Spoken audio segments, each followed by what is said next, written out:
तो चलिए बिना किसी देरी के आज की इस बेहद दिलचस्प चर्चा में गोता लगाते हैं। आज का हमारा ये एक्सप्लेनर कोई आम कहानी नहीं है। जरा सोचिए, एक तरफ हमारी दिल्ली की हाईटेक मॉडर्न साइंस लैब और दूसरी तरफ है 400 साल पुरानी एक ऐसी खौफनाक लोक कथा जिसके रहस्य आज भी एक गुमनाम गांव में दबे पड़े हैं। हम आज एक ऐसे सफर पर निकलने वाले हैं जहां एक अजीब सा सपना, एक बहुत पुरानी रहस्यमयी किताब और कुछ अनसुलझे सवाल आपस में टकराते हैं। ये सिर्फ एक डरावना किस्सा नहीं है, बल्कि हमें ये सोचने पर मजबूर कर देगा कि क्या सच में हमारी मॉडर्न साइंस हर उस चीज का जवाब दे सकती है जो सदियों पुरानी दंत कथाओं में दर्ज है। चलिए देखते हैं। कहानी की शुरुआत होती है एक बहुत ही अजीब और खौफनाक सपने से। इमेजिन कीजिए, 400 साल पुराना एक घना अंधेरा जंगल, हर तरफ सिर्फ सन्नाटा, पेड़ पौधे और गहरा कोहरा। और इस भयानक जंगल के बीचों बीच मेघना नाम की एक लड़की बिल्कुल अकेली खड़ी हुई है। वो खुद से और उस खौफनाक सन्नाटे से पूछती है, कोई है क्या यहाँ? कोई है? मैं यहाँ क्या कर रही हूँ? कौन लाया है मुझे यहाँ पर?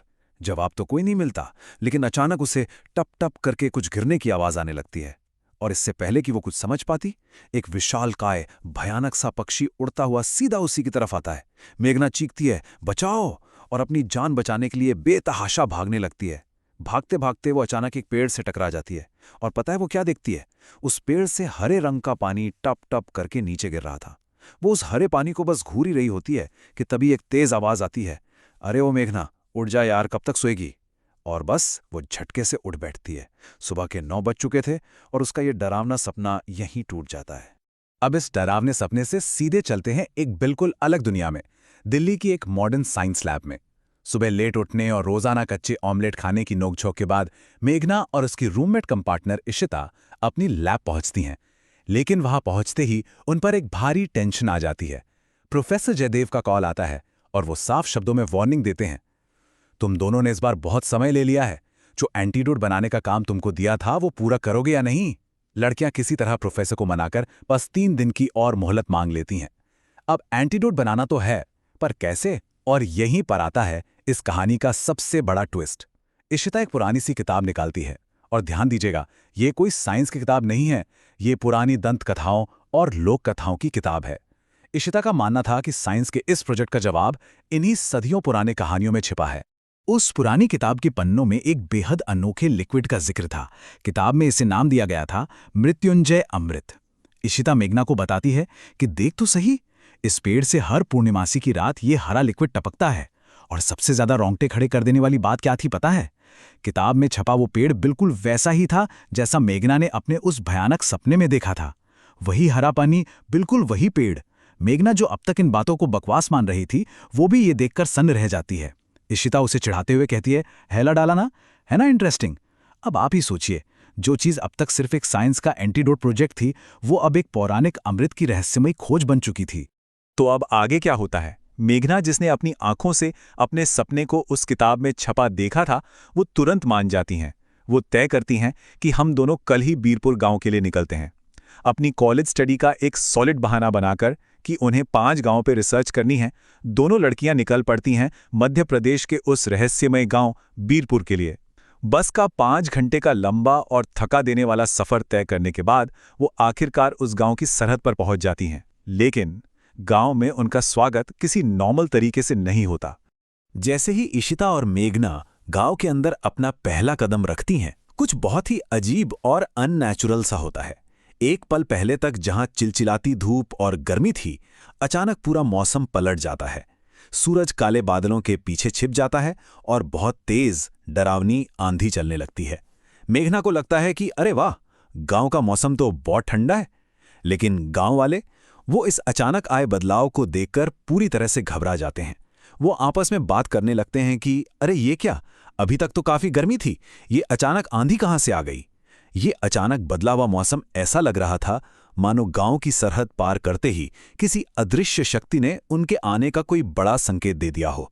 इसी तूफान के बीच गांव के चौक पर इशिता और मेघना की मुलाकात होती है गांव के मुखिया से। मुखिया जी बहुत ही भले इंसान लगते हैं और वो उन्हें अपनी बच्चियां समझकर अपने ही घर में रुकने का न्योता दे देते हैं। लेकिन असली खौफ तो अब शुरू होता है। जैसे ही लड़कियां मुखिया के घर के अंदर कदम रखती हैं, घर के मंदिर में जल रहा दीपक अचानक से बुझ जाता है और बात सिर्फ यहीं खत्म नहीं होती। ठीक उसी वक्त गांव के मुख्य मंदिर में भगवान की आरती कर रहे पुजारी के सामने रखा दीपक भी एक झटके में रहस्यमयी तरीके से बुझ जाता है। पुजारी के चेहरे पर साफ खौफ नजर आने लगता है और उसके कांपते हुए मुंह से निकलता है, ये संकेत ठीक नजर नहीं आ रहे। हे प्रभु, रक्षा करना। अब आप समझ सकते हैं कि गांव की प्राचीन मान्यताओं में इन संकेतों को किसी बहुत बड़ी और भयानक अनहोनी की आहट माना जा रहा था। तो अब सवाल ये उठता है कि आखिर ये पूरा गांव किस बात से इतना खौफ खाता है। असल में यहां बात हो रही है 400 साल पुरानी एक बहुत ही भयानक लोक कथा की, जिसे वो लोग कहते हैं निशिर मोलो। गांव वालों का मानना है कि हर शनिवार की रात को 4 खौफनाक आदमी अपने कंधों पर एक ताबूत उठाकर पूरे गांव में घूमते हैं। वो एक खास तरह का मंत्र दोहराते हुए आगे बढ़ते हैं और इस गांव का नियम बहुत ही सीधा और डरावना है। अगर किसी को भी रात के अंधेरे में उनके कदमों की आहट सुनाई दे तो उसे बिना उन्हें देखे फौरन छिप जाना चाहिए। क्यों? क्योंकि ऐसा कहा जाता है कि जिस किसी ने भी निशिर मोलो को अपनी आंखों से देख लिया वो फिर जिंदा नहीं बचता। उनकी सिर्फ एक नजर ही साक्षात मौत का पैगाम है। इस खौफ को थोड़ा और करीब से समझने के लिए हमें 400 साल पीछे मदन नाम के एक गांव वाले की कहानी जाननी होगी। मदन ने एक शनिवार की रात को अपने पिता की सारी चेतावनियों को नजरअंदाज कर दिया और जंगल के रास्ते अपने दोस्तों से मिलने निकल पड़ा। रास्ते में चलते चलते अचानक उसे भारी कदमों की आहट और एक भयानक सा मंत्र सुनाई दिया, बम बम बश, बम बम बश। डर के मारे वो झाड़ियों में तो छिप गया, लेकिन अपनी उत्सुकता को रोक नहीं पाया और उसने चुपके से निशिर मोलो को देख लिया। अगली सुबह मदन अपने घर वापस नहीं लौटा। जब उसके पिता ने उसे पागलों की तरह खोजा तो उसकी लाश एक बरगद के पेड़ के पास पड़ी मिली।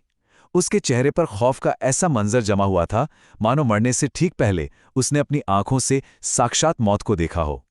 तो निशिर मोलो सिर्फ कोई बच्चों को डराने वाली कहानी नहीं है, बल्कि इस गांव का खौफनाक इतिहास है।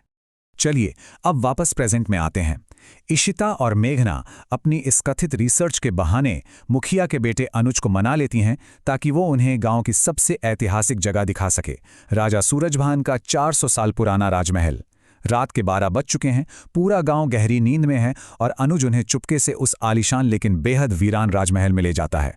मेन गेट तो बंद होता है तो वो एक खिड़की के रास्ते अंदर दाखिल होते हैं और यहां पहुंचते ही एक बार फिर कुछ बहुत ही अजीब होता है।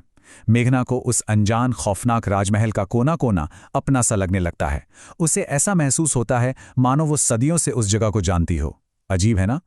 अब रात के ठीक 12 बज चुके हैं और ध्यान दीजिएगा, 3 अलग अलग जगहों पर खौफ का ये खेल बिल्कुल एक साथ शुरू होता है। पहला, राजमहल के अंदर मेघना और इशिता को किसी सैनिक के भारी जूतों की आहट एकदम साफ सुनाई देती है। दूसरा, गांव में पुजारी घबराया हुआ भागकर मुखिया को जगाता है क्योंकि निशिर मोलो की भयानक आवाजें एक बार फिर पूरे गांव में गूंजने लगी हैं। और तीसरा, जंगल की सरहद पर छुपकर जुआ खेल रहे संपत और कप्तान नाम के 2 लोगों के ठीक सामने वो लाल चमकती आंखों वाले 4 आदमी आकर खड़े हो जाते हैं, जिनके कंधों पर वो रहस्यमयी ताबूत रखा हुआ है। और तभी राजमहल के अंदर एक भारी भरकम दरवाजा बहुत तेज आवाज के साथ अचानक खुलता है। अंदर से कोई ऐसी चीज बाहर आती है जिसे देखकर वो तीनों बुरी तरह चौंक पड़ते हैं।